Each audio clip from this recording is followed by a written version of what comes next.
தட்டைப்பயிரை வச்சு எப்பவுமே குழம்பு கடையல்னு செய்யாம ஒரு வாட்டி இந்த மாதிரி கட்லெட்டா ட்ரை பண்ணி பாருங்க. டேஸ்ட் சூப்பரா இருந்துச்சு. ஸ்ப்ரவுட் சாப்பிட மாட்டேன்னு சொல்ற குழந்தைங்க கூட விரும்பி சாப்பிடுவாங்க. இந்த தட்டைப்பயிரை நான் இன்னைக்கு ஸ்ப்ரவுட்ஸா செஞ்சு வச்சிருக்கேன். இது கூடவே ஒரு புடிச்ச பொடி அவுள் தண்ணியில போட்டு நல்லா ஊற வச்சுக்கோங்க.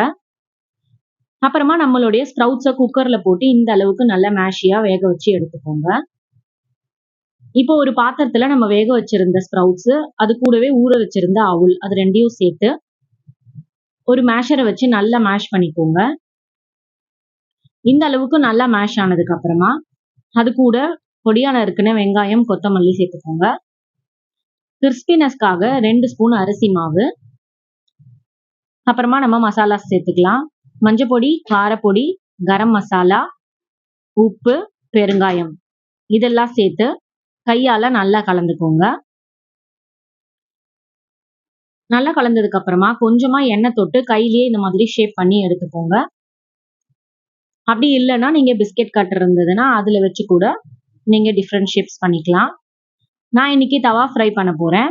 நீங்க டீப் ஃப்ரை இல்ல ஷாலோ ஃப்ரை கூட பண்ணிக்கலாம்.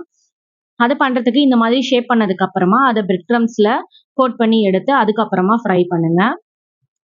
தவா ஃப்ரை பண்றதுக்கு தவா சூடு பண்ணி கொஞ்சமா எண்ணெய் ஊற்றி நம்ம செஞ்ச கட்லெட்டை வச்சு 2 பக்கமும் நல்லா கிறிஸ்பியா வர அளவுக்கு வேக வச்சு எடுத்துக்கோங்க.